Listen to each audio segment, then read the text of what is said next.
ॐ अज्ञानतिमिरान्धस्य ज्ञानाञ्जनशलाकया चक्षुरुन्मीलितं येन तस्मै श्रीगुरवे नमः। श्रीचैतन्यमनोभीष्टं स्थापितं येन भूतले स्वयं रूपः कदा मह्यं ददाति स्वपदान्तिकम्। वन्देऽहं श्रीगुरुः श्रीयुतः पदकमलं श्रीगुरून् वैष्णवांश्च श्रीरूपं साग्रजातं सहगण रघुनाथान्वितं तं सजीवम् साद्वैतं सावधूतं परिजनसहितं कृष्णचैतन्यदेवं श्रीराधा कृष्णपादान् सहगण ललिता श्रीविशाखान्वितांश्च नमो विष्णुपादाय कृष्णप्रेष्ठाय भूतले श्रीमते भक्तिवेदान्तस्वामिनिति नामिने नमस्ते सरस्वती देवी गौरवाणी प्रचारिणे निर्विशेष शून्यवादी पाश्चात्य देशतारिणे हे कृष्ण करुणा सिंधु दीनबंधो जगतपते गोपेश गोपिका कांता राधा कांत नमोस्तुते तप्त कांचन गौरांगी राधे वृंदावनेश्वरी वृषभानुसुते देवी प्रणमामि हरिप्रिये वाञ्छकल्पतरुभ्यश्च कृपा सिन्धुभ्य एव च पतितानां पावनेभ्यो वैष्णवेभ्यो नमो नमः। जय श्री कृष्ण चैतन्य प्रभु नित्यानंद श्री अद्वैत गदाधर श्रीवासदि गौरभक्तवृंद हरे कृष्ण कृष्ण कृष्ण हरे हरे हरे राम राम राम हरे हरे। श्रीमद् भगवद गीता की जय। जगत गुरु श्रील प्रभुपाद की जय। So we are continuing with chapter 16. I'm sorry, chapter 15. I'll share the slides and we will proceed.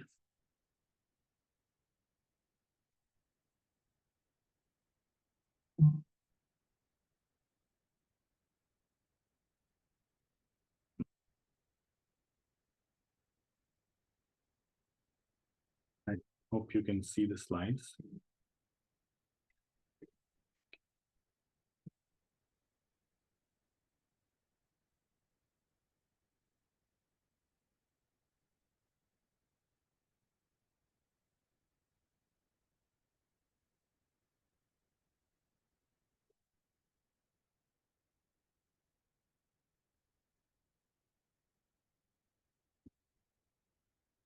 So we are on chapter 15, and the essence of chapter 15 is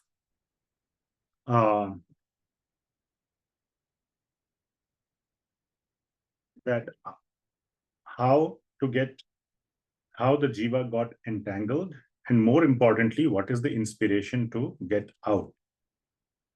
And this chapter is also known as Yoga of the Supreme Person. So how does that connect to this title of Yoga of the Supreme Person?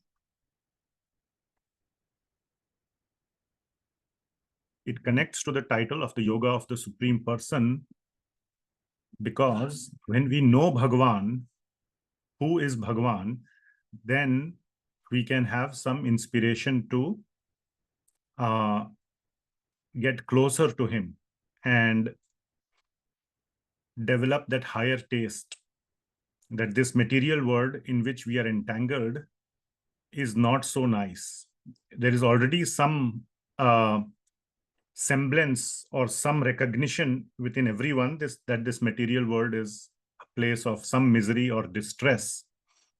But when one sees a higher goal, Bhagavan from various angles, then from various angles, the inspiration develops that why am I here? There is, first of all, this is not such a nice place. And secondly, there is another very nice place. So, Bhagavan, for example, provides a lot of inspiration-filled verses that you are my amsha, mama eva amsho jiva loke, jiva bhuta sanatanaha, that you are all my parts and parcels. So establishes our connection with us, his connection with us, our connection with him and his connection with us, and gives us a the supreme destination, shows us the possibility of attaining that supreme destination. Yad gatva na nivartante tad dhama paramam mama. And then goes on to show what all he is doing to sustain us, to maintain us, to support us at a overall cosmic level, at a planetary level, and at a bodily level, and finally inside our heart and for our soul as Paramatma, who is the constant guide and supporter. So all that we have covered so far. And then by this, a very prominent source of inspiration in human beings and inspiration in the mode of goodness, not in the mode of passion. Inspiration can be in the modes of goodness, passion, and ignorance. So in the mode of ignorance, the inspiration could be, oh, he's such a cruel person, I will be more cruel. So you're inspired. Passion can be what we see all around us. He's a billionaire, I'll become a bigger billionaire. Or, if he is this, I will, if he has one, I will have two. If he has constant competition, but largely by legal means. Again, the definition of legal is very loose. Finally, in the mode of goodness, one of the things that provides inspiration is gratitude. So please remember this word gratitude. It is a huge source of inspiration in the mode of goodness. When one realizes that I could not be here, or I am not here all by myself. Inspiration in mode of passion is exactly opposite. I will get there and I will claim all the credit. Mode of goodness means wherever I am, I did not reach here on my own. Let me have some gratitude for whoever got me here. And the primary person to do that is Bhagawan, Shri Krishna, and that is what is covered so far, especially in those last several verses that we covered from 12, 13, 14, 11, 12, 13, 14, and 15.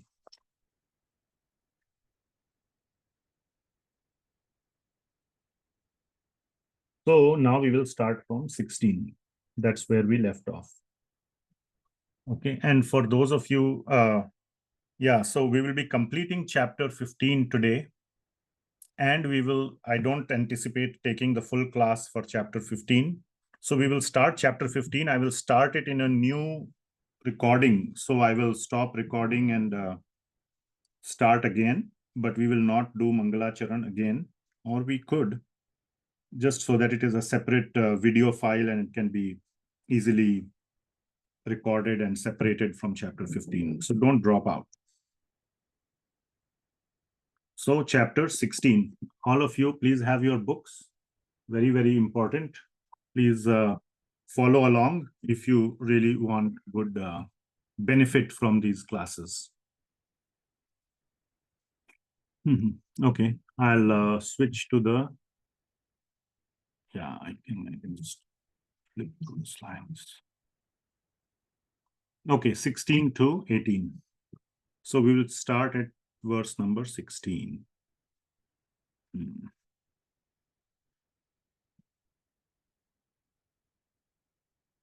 So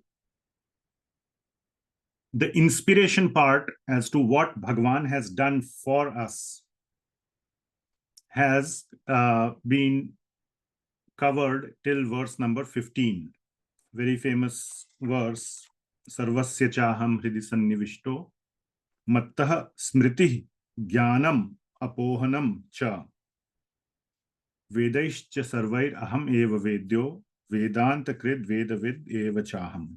So we covered this verse last time, and very important aspects we covered, that out of all the Vedas, I am to be known, and I am the creator of the Vedas. So don't think you will miss out on anything by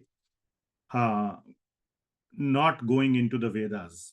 It's not like Bhagavad Gita is opposed or misaligned with the Vedas, but it is just presenting the essence of the Vedas. And many other things, forgetfulness, remembrance, jnanam, and all those things.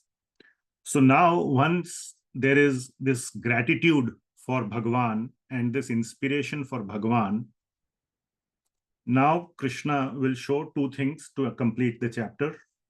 One is, who is Bhagawan actually? So the essence of Bhagawan at three different levels is going to be described: Brahman, Paramatma, and Bhagawan. So we have discussed this Brahman, Paramatma, Bhagawan concept many times, and we will cover it again through a different set of verses of chapter 16. So though it is not very clearly mentioned here or anywhere for that matter, this three gradations, but in Bhagavad Gita, it occurs in three places. None of the commentaries, none of the explanations mention this directly. So please just make a mental note of it, mental or physical note. One is in chapter 6. We have covered that. You can go back and review. Next is in chapter 15. And the third will be in chapter 18 through multiple verses. So chapter 18 will start from verse number. Okay, let's first cover this. Brahman is verse 16, Paramatma is 17, and Bhagavan is 18. So just one verse. Chapter 18, we'll cover it at that time. Verse 51 to 54 is Brahman. Then 60, 61, 62 is Paramatma. And 64, 65 is Bhagavan. Sorry, 65, 66 is Bhagavan. So that gradation is given here as well. 16, 17, 18th verse of 15th chapter. And we will cover that. So who is Bhagavan? Bhagavan is known at three levels. We have discussed this before.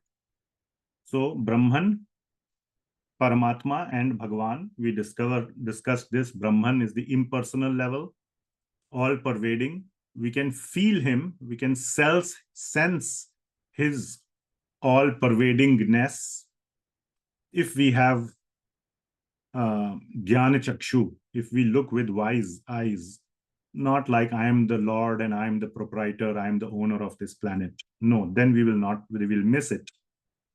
But if we look with some wisdom, just like we can see that the government in a good country is organizing everything, then Paramatma, where we begin to see some form of Bhagavan,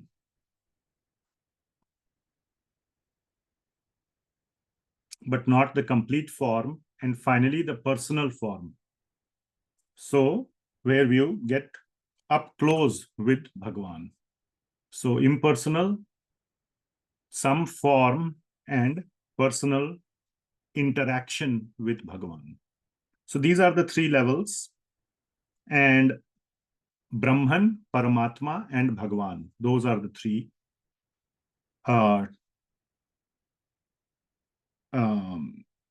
understandings of the absolute truth. So the 16th verse. So I'll leave it at this slide and we will discuss the verses. Yeah. So verse number 16. Dvavimau purushau loke kṣaraḥ kṣara eva cha kṣaraḥ sarvani bhutani kūtastho akṣara uchyate. So what does it mean?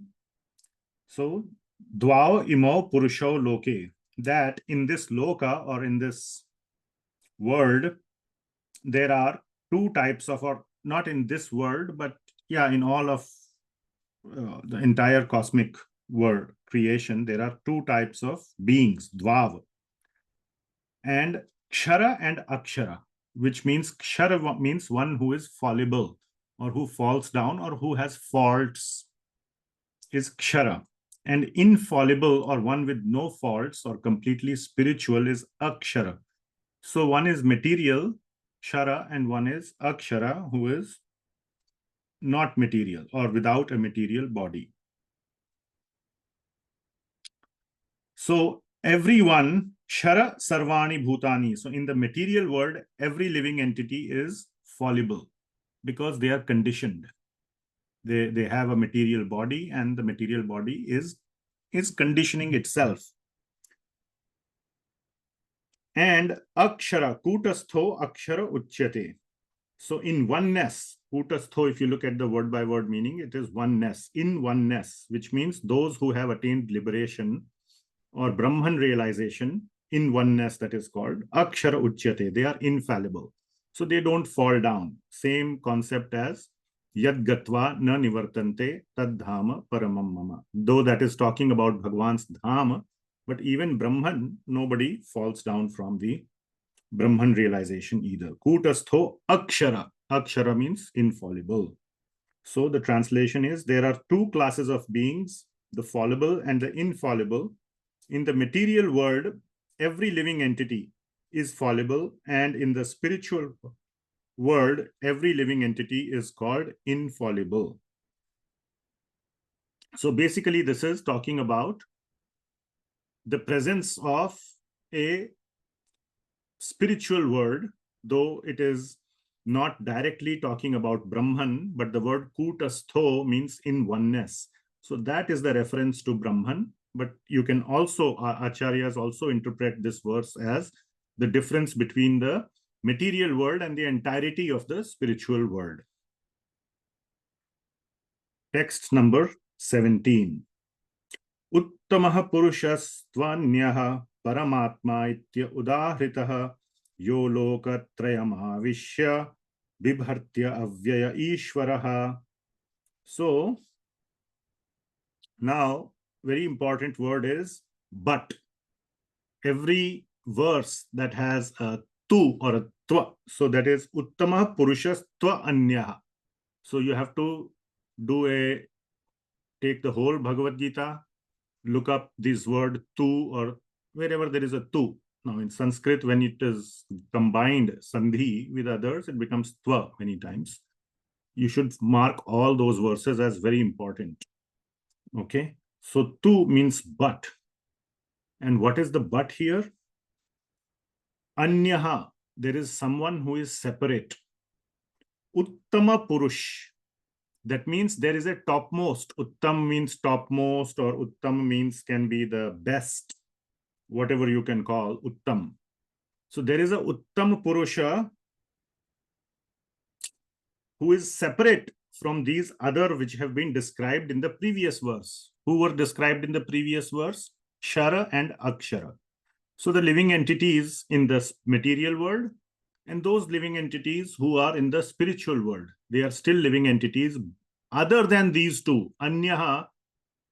But other than these two, there is a third person who is the topmost or best, uttamaha purushaha. So what does this really mean? Now you have to use your intelligence. Bhagavad Gita is meant to be a little bit, for intelligent people who can do little analysis. That even in the spiritual world, you cannot become Paramatma. So this is a clear defeating or a clear contradiction to advaita philosophy. So Bhagavad Gita is completely dvaita. Advaitans believe that when the jiva goes to the spiritual world, he becomes the absolute truth or Bhagawan.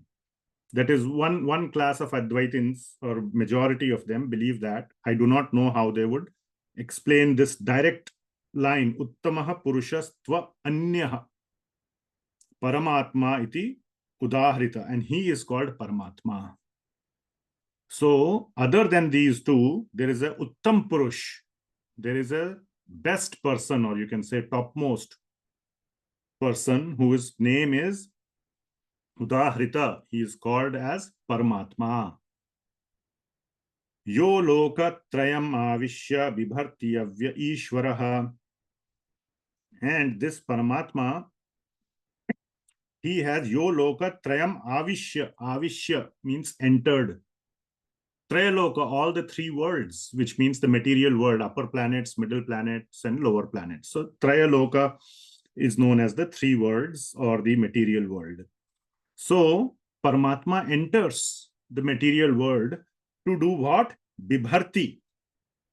And he is the inexhaustible Avyaya Ishvaraha. So Ishwar himself enters into the material world as Paramatma. So this is very straightforward. We have discussed it many times that Paramatma is the one, is how Bhagawan enters. Paramatma are the Purush avatars, the Karano Dakshai Vishnu, Garbho Dakshai Vishnu, and Kshiro Dakshai Vishnu. Karano Dakshai Vishnu is Mahavishnu, from whom many, many universes are coming with each breath and going back with each, exhalation and inhalation.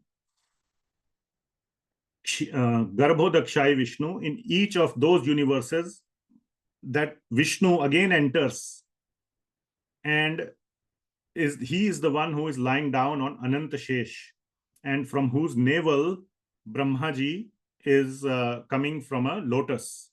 You see this beautiful deity in Anant Padmanabh Swami temple in Trivandrum, Tiruvananthapuram. It's one of the very major temples, Vaishnava temples of the south. If you go there, you will see the lotus coming out of the navel of Shri Vishnu. He's made of 16,000 Shaligram Shilas, very beautiful deity of Lord Vishnu. So that is the second Vishnu. And the third one is Kshiro Dakshai Vishnu, who enters as Paramatma in our hearts.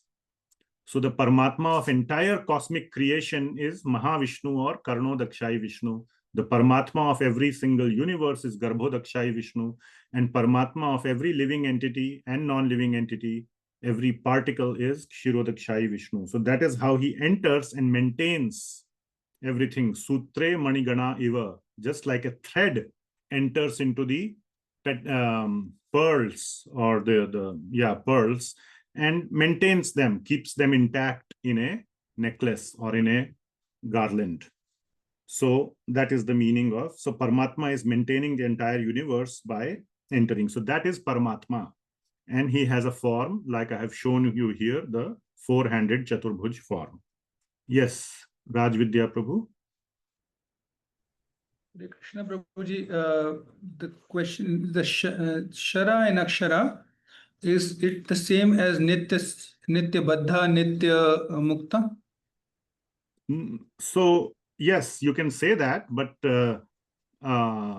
once nitya baddha, material world, yes, nitya siddha, they are in the spiritual world, but sadhan siddha are also there, who by doing their sadhana go to the spiritual world. They are also in spiritual world. Once they go there, they also become akṣaraḥ. So in spiritual world, there are nitya siddhas and sadhan siddhas.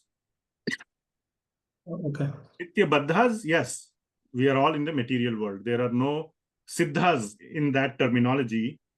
Siddha has wider meaning, but in that terminology, nitya baddha and nitya siddha or sadhan siddha, the siddhas are in the spiritual world. We are all baddhas. Of course, when Lord comes, many of the siddhas also come, and to enable his pastimes, but that is through his Swarup Shakti and his Leela Shakti. Leela Shakti is a part of the Swarup Shakti. So he brings them. It doesn't mean they fell down. Okay. So they come here. But we are all Nitya Baddhas. Yes. Any follow-up? So we are saying the three now. So there is nitya baddha, sadhan siddha, but sadhan siddha can fall. No. They are not fallable. They are akṣaraḥ. Once they go to the spiritual world, they cannot, nobody falls. Yad gatva na nivartante tad dhama paramam mama. Nitya siddha means like Srimati Radharani or, Okay. Like, got it. Thank you. like Srimati Radharani was once a jiva. By doing some sadhana, she became the topmost devotee. No, she was always topmost devotee. She was never a nitya baddhah. Hello? Are you there? Yes, Prabhuji, I'm here, but maybe my internet is unstable. Did you understand? Yeah, yes, Prabhuji. Yes, I did. Okay. Okay. So the 17th verse is describing Paramatma, how he has entered the material world, has a form, four-handed Narayan form, Vishnu form, and is sustaining the whole world. So translation, besides these two, there is the greatest living personality, the supreme soul, the imperishable Lord himself, who has entered the three worlds and is maintaining them. So all the points we covered. So this is Paramatma. Okay, so Bhagawan is now describing in one verse the essence of who he is. The first verse explained that he is the spiritual entity, Brahman, what we called long back when we were discussing as the spiritual element. If you want more discussion, you can go back to chapter 7 discussion. Chapter 7 verses 12 and 13. So there you can, I must have discussed this concept. And also in chapter 5. Then we discussed Paramatma. Again, detailed discussion must have occurred in chapter 5 and mainly in chapter 6. And then finally, verse 18 is Bhagawan, which we have been discussing in chapter 7 onwards, chapter 7, 8, 9, and 10. So, Bhagawan, and what is being shown here is that Bhagawan is non-different from the Paramatma, which was discussed just in the previous verse. One should not think that they are different. He is saying, I am Bhagawan and I am the same Paramatma. There is no difference as such. So, 18. Yasmat ksharam atitoham akṣarād apicha uttama ato asmi loke vede cha prathitah purushottama. So, Yasmat ksharam atito aham. I am beyond, just like in the the second verse, Paramatma is another entity other than kṣara and akṣara. Same thing he is saying for himself. Yasmat ksharam atito aham. From kṣara he is atita. Atita means beyond. Remember the term guna atita in chapter 14? So atita means beyond. There it was guna atita. Here it is kṣara atita. He is beyond the kṣara, akṣarād apicha, and beyond the akṣara also. Just like Paramatma, he is different and he is atita. So a gradation is also being shown. Okay. So there are three different Brahman, Paramatma, and Bhagawan, and he's saying Bhagawan is beyond the kṣara and akṣara, atita, over and above. Cha uttamaha, and the topmost, the best. Ato asmi loke vede cha prathitah purushottama.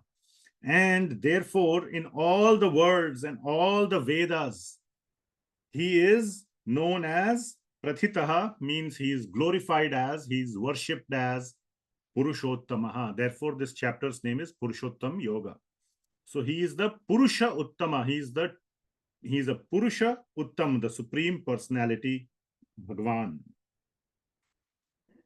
So this is the Bhagavan understanding of Krishna, Brahman, Paramatma, and Bhagavan.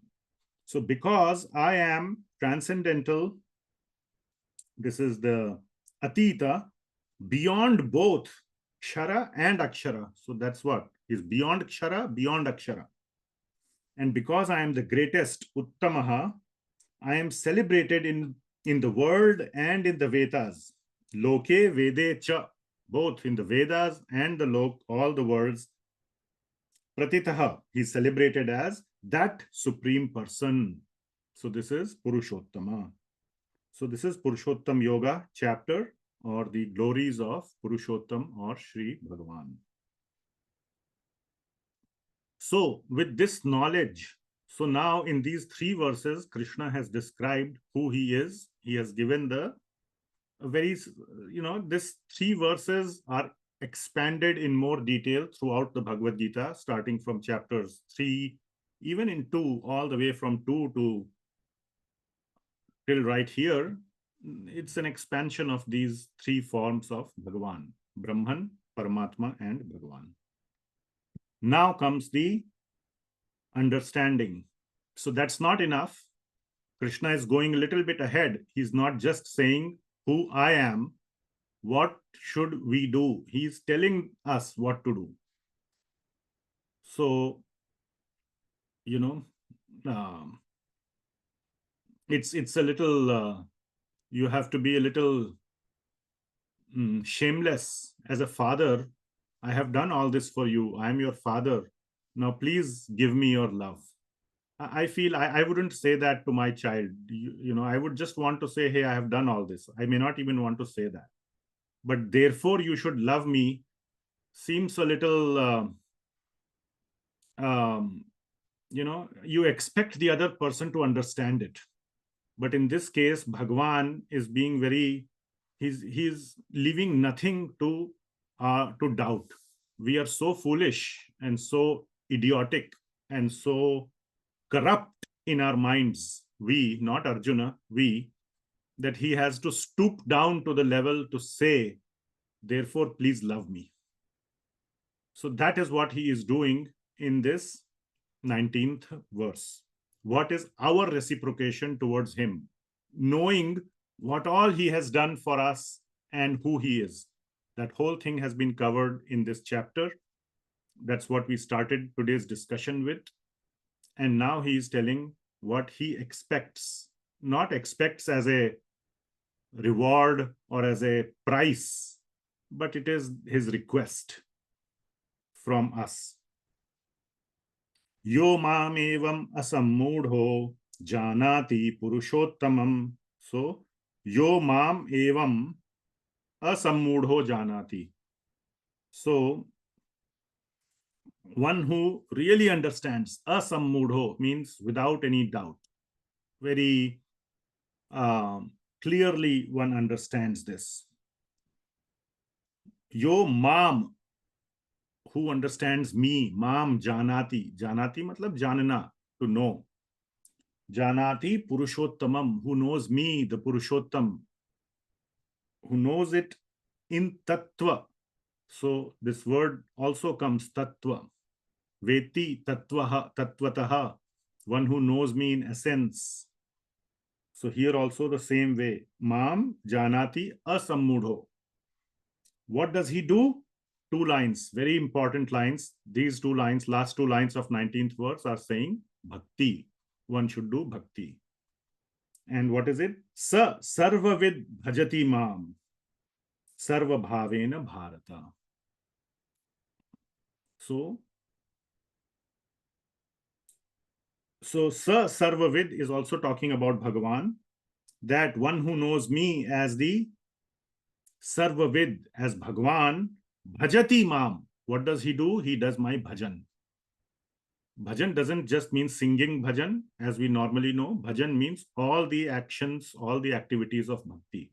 Shravana, Kirtana, Smarana, Archana, Pujana, all those things. And not just mechanically. No, Bhagavan is not interested in mechanical. Patram pushpam phalam toyam yome bhaktya prayachati. So, simple things. He's not asking for our money. He's not asking for anything. He's asking for the simplest of things, but full of love. Love does not grow on trees. Patram pushpam phalam grows on trees. Toyam falls free of cost from the clouds, rain, or it flows in the rivers or lakes. All of that is free of cost and is available outside. Love, bhakti, is only present in the heart. So Bhajati mam sarva bhavena. So bhavena, with bhava bhakti, bhakti which is full of bhava, not just actions with mechanical, and mind is thinking, oh, when will I be done so I can go watch movie or meet my friends or make the next phone call to my, family members or whatever. So sarva vid bhajati mam sarva bhavena bharata. So very clearly this verse is talking about bhakti, and Krishna is saying, one who knows me in a sense, what all I have done, who I am, that person will do bhakti to me. So the translation is, whoever knows me as the Supreme Personality of Godhead without doubting, asammudho, without doubting, is the knower of everything. He knows everything. He is the real person. Jnani, so to say. Bhakta is also Jnani. Therefore, he engages himself in full devotional service to me, O son of Bharat. So when Srila Prabhupada is writing full devotional service to me, that's where full means sarva bhavena. That's how I can connect it. Full devotional service with full of heart, with full of love. So please never forget all the people who are doing, there are so many devotees who are doing a lot of seva in the temples, in their homes, and according to their means. Some may do more, some may do less. That's fine. One has to maintain the family, one has to do things in life. But a big proportion of their time, a portion of their time, they are putting not in nonsense sense gratification, but in Bhagawan, in bhajan. Bhajan could mean study of Shastra, reading, japa, kirtan, worshipping, so many things. Going to holy places, meeting holy people, learning from them, taking their blessings, so on. Very soon, sometime, I'll be giving a class on how to associate with holy people, what it means to associate, sadhu sangha, what is the real meaning of that, how to do it. You just sit next to them. Is that sadhu sangha? You put their picture on the wall and you stare on the photo for 3 hours. Is that sadhu sangha? You listen to their tape or YouTube video. Is that sadhu sangha? You live with them, become their personal secretary. Is that sadhu sangha? What is sadhu sangha? You keep following them throughout, wherever they go. You keep shadowing them, keep stalking them. Is that sadhu sangha? So that whole thing we will discuss sometime soon. Anyway, so that is just one limb of bhakti. There are 5 major limbs of bhakti, but that is what is called as sarva bhavena bhajan, sarva bhav bhajan, bhajan with full bhava. Bhajati mam sarva bhavena bharata. Same thing, exact same sentiment was present in chapter 10, verse number 8. Aham sarvasya prabhavo mattah sarvam pravartate. So means that I am everything. There, Bhagawan said the whole thing in half a verse. Here he said it in 3 verses, 16, 17, 18. Who is Bhagawan? In half a verse, he said there that Aham sarvasya prabhavo mattah sarvam pravartate. I am everything. Finish. Next line, same thing he is saying basically. Iti matva. One who knows this. Bhajante mam. Iti matva bhajante mam. And you could have said sarva bhavena bharata, but here he says buddha bhava samanvita. Same thing. Okay, buddha bhava samanvita. That with the wise do it with full of bhava.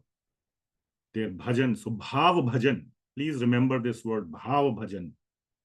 Not just bhajan. So I was saying so many devotees are doing so many sevas, so many things. Make sure you do it with bhava, not mechanically. Not mechanically.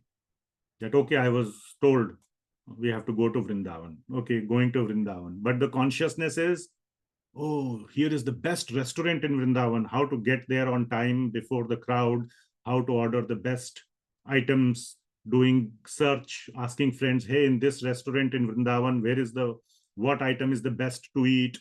Asking friends which is the best, whatever kachodis in Vrindavan, where you get. Instead, asking what are the various deities in Vrindavan?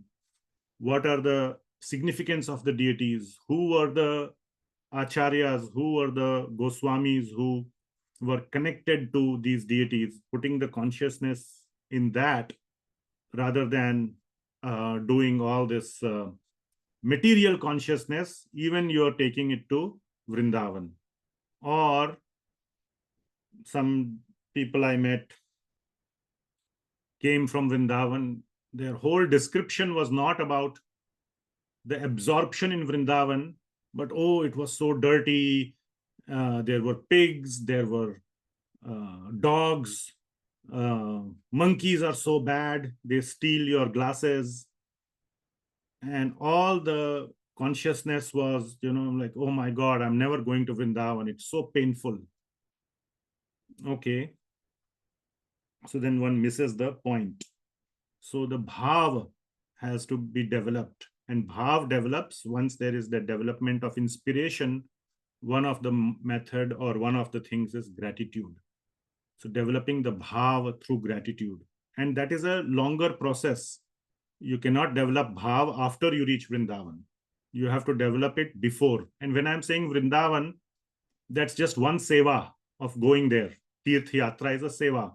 Any seva, whether you are washing the pots in the temple or doing management activity in the temple or whatever, before you do that, put bhāva. Know or think how Bhagawan likes this, why Bhagawan likes this. Today, how if I do this action, I will please Bhagawan. Or just think, make it up. If you don't make it up, but the more you read Shastra, you will get a sense, what might Bhagawan want me to do today?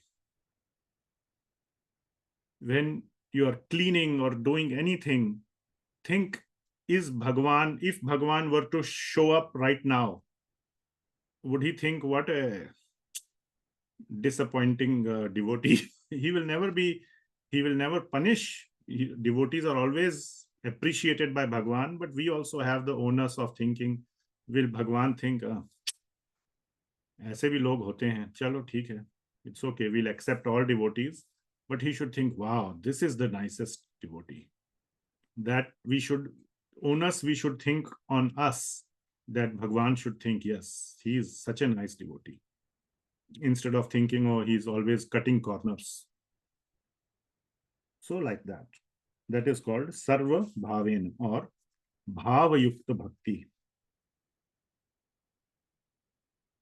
All right, last verse.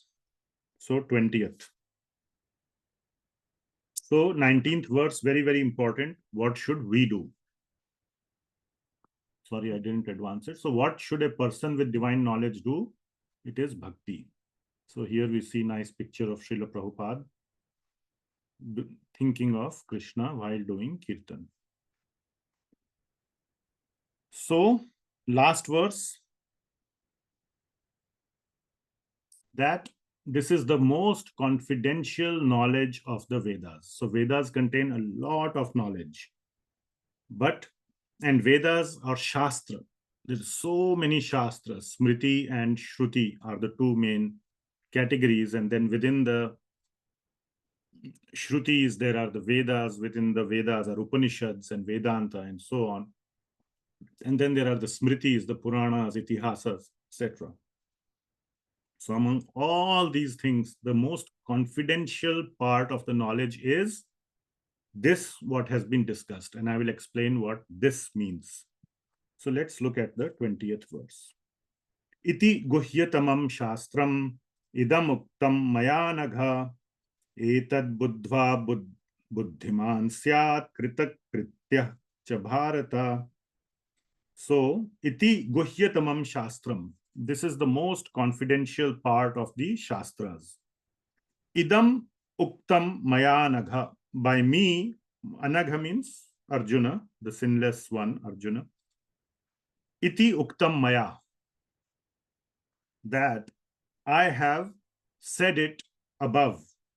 Uktam, idam, above, or this. So what is that confidential knowledge of the Vedas? Now, remember, where does this chapter begin? Who remembers where this chapter begins? Are we all listening?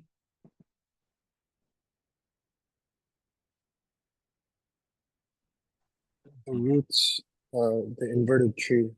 Very good. Inverted tree. And what it represents? Shrikar Prabhu? It represents the material world being a reflection of the spiritual world. Very good. So that's where this chapter began. So Vedas begin there, or much of the Shastras and all begin. They also begin at the point how to make material life better in the material world itself. A large part is that. But very soon, the Vedas and the Upanishads especially get into the place where, yeah, you can make your life better in the material world, but there is something beyond. So even that is not that confidential. That is, confidential means it's really like many people don't get it. Now, ISKCON has grown far and wide thanks to all the devotees' efforts. Massive effort and started by Srila Prabhupada, massive effort by devotees. So you may think that, oh, everybody knows Bhagawan, Krishna, Bhakti, Radha Krishna. All this has become more popular now. One must consider it a great blessing and of the devotees who are spending their gallons of blood in propagating this understanding. But please understand that this is not a common understanding anyway. Many people may know the name Radha Krishna. Many people may see Kanthimala and say, oh yeah, we have, every time now these days I go to any Indian in India restaurant, they see Kanthimala and they automatically begin saying, yes, we have this item without onion garlic. I don't even have to say that I want without onion garlic if I have to eat outside. So all that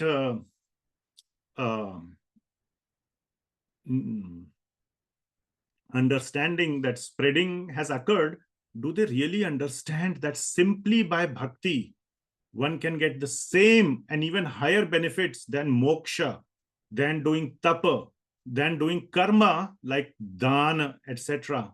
Dan is a karma kand activity. You do dan, tum 1 paisa deo, Bhagawan 10 paisa dega. So that is called dan. You are like investing in your next life. This life you give, next life you will get back more. So that's the law of karma. So all that is more widely known. So you may think that this is not confidential, but it is confidential from the angle that not many people know it. And among those who seem to know it, very few know the essence or the reality of Bhagawan, of Bhakti. So basically the essence of verse number 18 and 19, that is the most confidential. 18 and 19. What was 18 talking? Bhagawan. 16 was talking Brahman. 17 was talking Paramatma. 18 is talking Bhagawan. And 19 is talking, what is 19 talking, Shrikar Prabhu?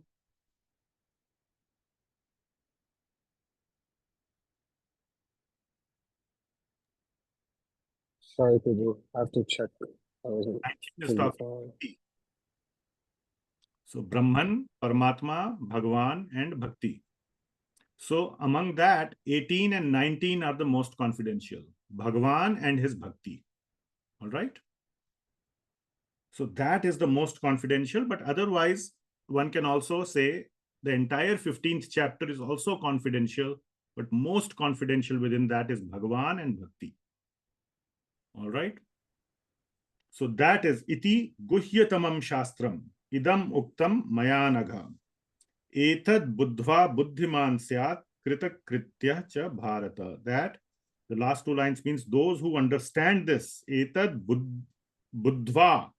So buddhva means those who understand this properly will become buddhiman. So those who understand this will become intelligent, not material intelligence, but spiritual intelligence. Buddhiman syat. Krita krityaha cha bharata. That means his actions will bear fruit and not material actions. So first of all, who is buddhiman in the spiritual sense will do bhakti. And what it means is krita kritya. Bhakti is krita. Bhakti is something that is performed by the sadhana. Bhakti is performed by the senses. Okay, and leads to sadhya bhakti, which is known as bhāva and prema bhakti.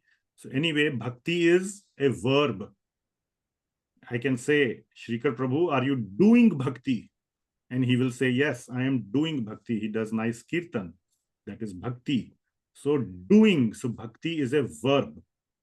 So, etad buddhva buddhiman syat krita krityah.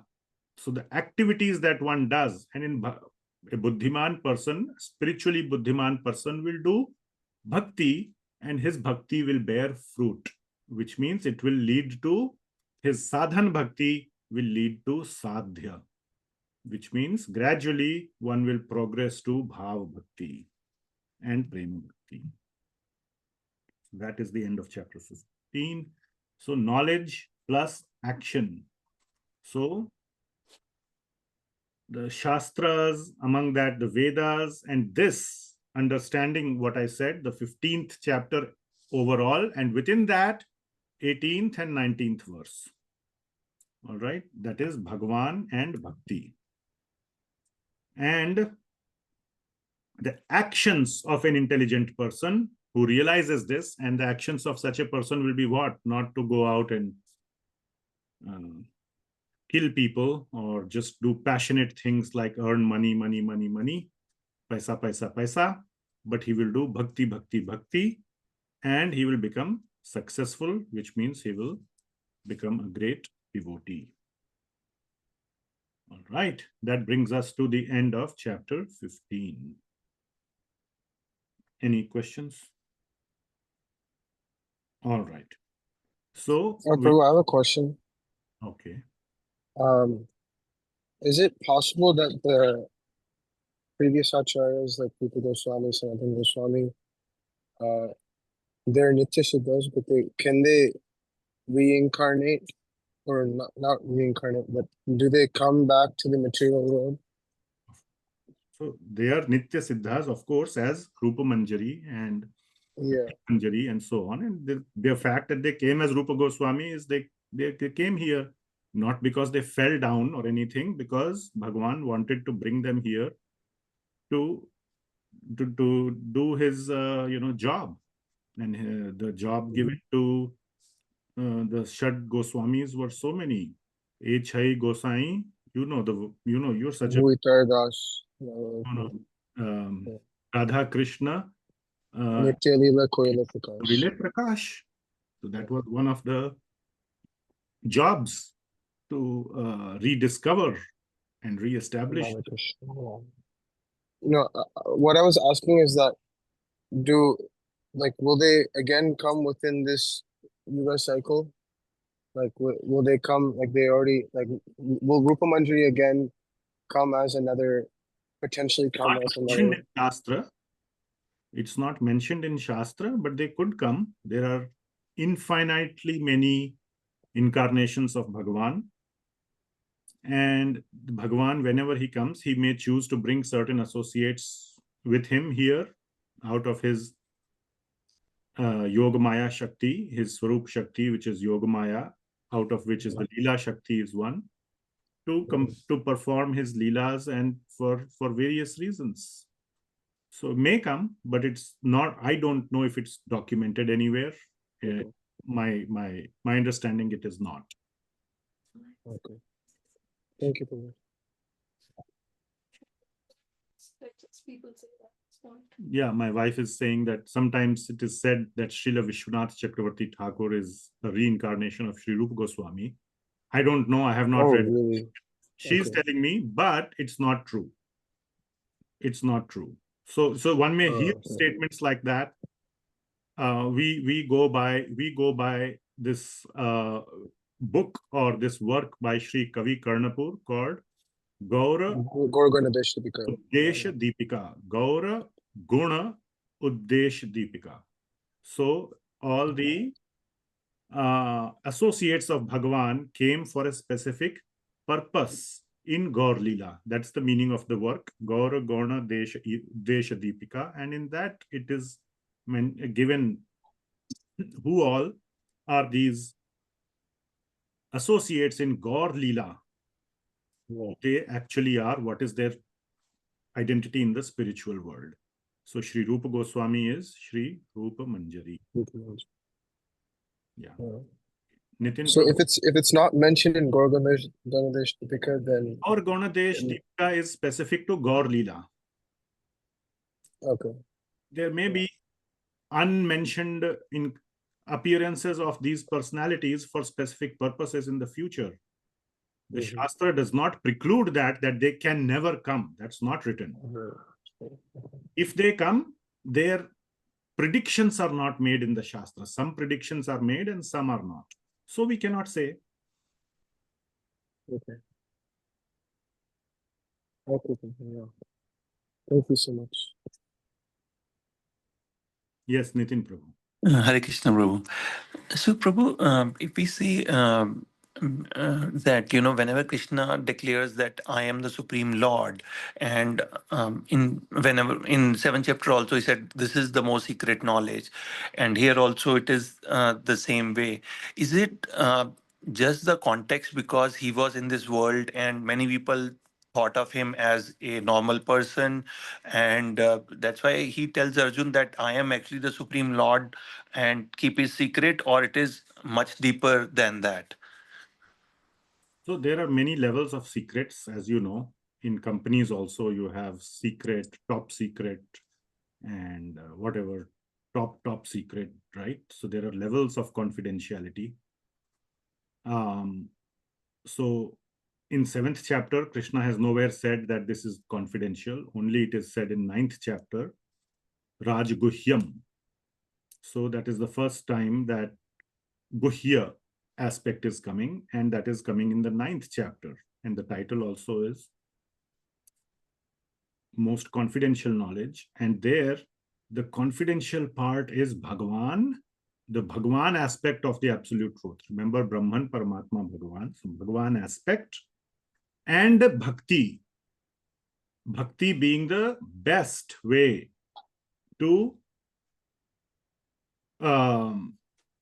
reach Bhagavan. So, and that Bhakti is superior to all other forms of reaching Bhagavan or reaching the absolute truth. So Bhakti, or the characteristics of Bhagavan, as in the person Bhagavan, the personal form of Bhagavan, and his Bhakti being the supreme way to reach him, is the most confidential aspect. That's the most confidential, like the most. Now, this is Bhagavad Gita class, all right? For Gaudiya Vaishnavas, I'll go and extend this argument a little bit more. And we have been discussing a lot of this for almost 1 year now in the Bhagavatam classes. I don't know if you attend. If you don't, you can go look at the recordings, or you can just read Srimad Bhagavatam. My recordings are nothing. They're a piece of crap. But Bhagavatam is the topmost. And the real confidential knowledge is that Bhagavan, Shri Krishna, is not Bhagavan. He is a simple human being. And that too, a human being with faults. Can we love such a human being who steals, who tells lies, who does all kinds of such actions which we would never do? But still he is the sweetest person and worth every ounce of our love. That is really the most confidential. Now that goes beyond many people's head. Largely it goes beyond my head also. Bhagavan as great Bhagavan. Yes, we can understand. He has done so much for us. Okay, much more palatable gratitude is there. How can you have gratitude for a person who is weak and has done nothing for you?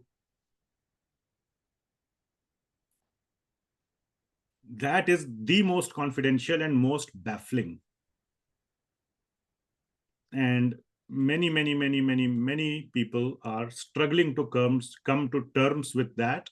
But the 10th canto of Srimad Bhagavatam is all about that. All about that. That is, again, slight aside topic, but that is the most confidential. But that is purely Gaudiya Vaishnav specific. Anyway, for Bhagavad Gita standpoint, Bhagawan and his bhakti being the best way to attain him, to come close to him. That is most confidential. Lower level, next lower level is that spiritual, going to the spiritual world, aspiring for something beyond material world. So you can call as confidential. And this is exactly how Krishna calls it in 18th chapter. Guhya, Guhyatama, and Guhya, Guhyatara, and Guhyatama. Okay. So again, if some of you did not understand all this, that's okay. Repeated listening, hearing, studying the Shastra will clear the understanding. All right, Nitin Prabhu, does that help?